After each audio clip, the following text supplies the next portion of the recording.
Сәлем достар, әдеттегідей сендермен Берипикс. Бүгін мен ағылшын тілінен өте керемет және оңай сөздерді ала отырып сіздерге көрсететін болам. Міне өзім арнайы WhatsApp-тан группа аштым және осы жерде мен бүгін жазып бітірген, аударып бітірген сөздерді көрсететін болам. Ал егер сіздер дайын болсаңыздар, кеттік. Ең бірінші сөзіміз ол ale. Ale деген ол ауру деген мағынаны білдіреді. Яғни бұл етістік. Екінші сөзіміз sail. Желкенді қайық, қайықпен жүзу деген мағынаны білдіреді. Кешіріңіздер, қате жазып жіберіппін. Одан кейінгі сөзіміз mail. Mail деген ол почта деген мағынаны білдіреді. Яғни email деп жатамыз ғой. Яғни поштаның аты ол. Жай ғана. Келесі сөзіміз pail. Ол шелек деген мағынаны білдіреді. Ал одан кейінгі сөзіміз rail.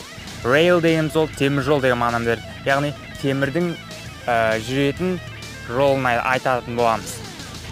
Одан кейінгі сөзіміз fail. Сәтсіз болу, бір істің дұрыс орындалмауын білдіреді. Одан кейінгі сөзіміз nail. Бұл жалпы nail деген сөздің екі мағынасы бар. Бірінші мағынасы тырнақ болса, жаңа адамның дене мүшесінің бірі болса, ал екінші мағынасы ол құрал болып есептелінеді, шеге деген мағына білдіреді. Осыны ұмытпаңыздар.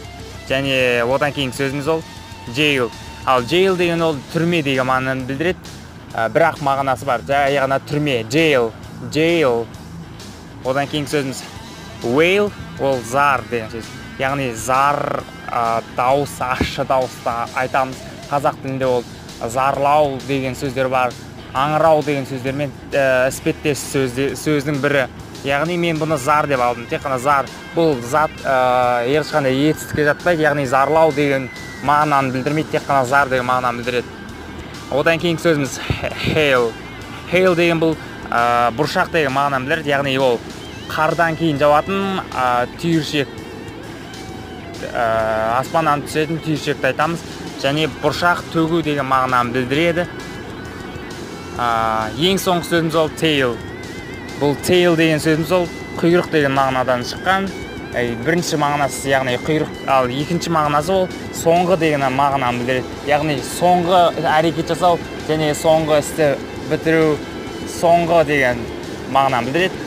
Ал негізгі алатын сөзіміз ол құйрық деген мағынаны білдіреді. Яғни жануардың не болмаса басқа жәндіктің құйрығын айтатын болсаңыз, tail деп атайтын боласыз. Сіздерге көп рахмет. Осымен менің бүгінгі сөзім аяқталды. Менің каналыма тіркеліп қолдай отырыңыздар. Мен міндетті түрде осындай керемет сөздер шығарам. Көрдіңіздер ғой, басқа сөздерге қарағанда ерекше сөздер.